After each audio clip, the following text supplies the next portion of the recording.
جلتی فراق آگ ہے، جلتی فراق آگ ہے سینے کے داغ میں، جلتی فراق آگ ہے سینے کے داغ میں، جیسے دہکتا شعلہ ہو جلتے چراغ میں۔ جلتی فراق آگ ہے سینے کے داغ میں، جیسے دہکتا شعلہ ہو جلتے چراغ میں۔ اور قابل توجہ شعر ہے، مطبخ کسی غریب کے طلبہ سیاہ کا ہوں، مطبخ کسی غریب کے طلبہ سیاہ کا ہوں، لکڑی نہ کوئلہ آگ ہے ٹوٹے حجاب میں۔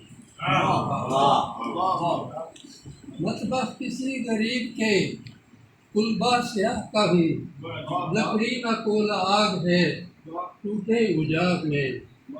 اور شعر ہے ہاتھ کوئی بے وفا پھر یاد آ گیا، ہے ہاتھ کوئی بے وفا پھر یاد آ گیا، اٹھنے لگے طوفان ہے کیا کیا دبا لگے۔ اور شعر لے کر نقاب آیا وہ گلشن میں اس لیے، لے کر نقاب آیا وہ گلشن میں اس لیے، چھن چھن کے تاکہ خوشبو میں گزرے زماں میں۔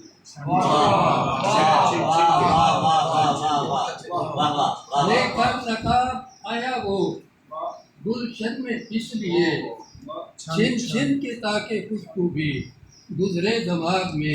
اور ایک شعر ہے خاص طور پہ عطاؤر عزیز صاحب میرے پرانے دوست ہیں اور آپ سب کی نظر، تیرے اگر ہو ہاتھ سے، تیرے اگر ہو ہاتھ سے میں بھی حلال ہے، تیرے اگر ہو ہاتھ سے میں بھی حلال ہے، ورنہ حرام سا لگے پانی عیال میں۔ تیرے اگر ہو ہاتھ سے میں بھی حلال ہے، ورنہ حرام سا لگے پانی عیال میں۔ اور شعر ہے ٹوٹا فتیل سوز ہوں گورے غریب کا، ٹوٹا فتیل سوز ہوں گورے غریب کا، رکھنا ہے تیل اور نہ فتیلہ چراغ میں۔ ٹوٹا فتیل سوز ہوں گورے غریب کا، رکھنا ہے تیل اور نہ فتیلہ چراغ میں۔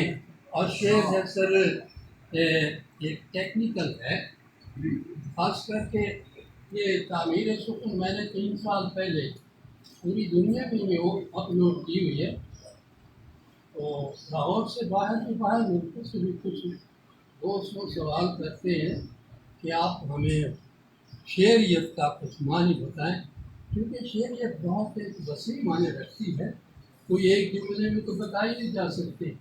تو بہر اس کے متعلق ایک ٹیکنیکل شعر ہے، یوں شعریت کنایوں میں پوشیدہ ہوتی ہے، یوں شعریت کنایوں میں پوشیدہ ہوتی ہے، بادام کے خواص ہیں جیسے کہ یاغ میں، یاغ تیل کو روغن کو کہتے ہیں۔ یوں شعریت کنایوں میں پوشیدہ ہوتی ہے، بادام کے خواص ہیں جیسے کہ یاغ میں۔ شعر تو بہت سارے ہیں، بہرحال مقطع پہ ختم کرتا ہے۔ رمضان خوش غلامی کا ایسا کر اہتمام،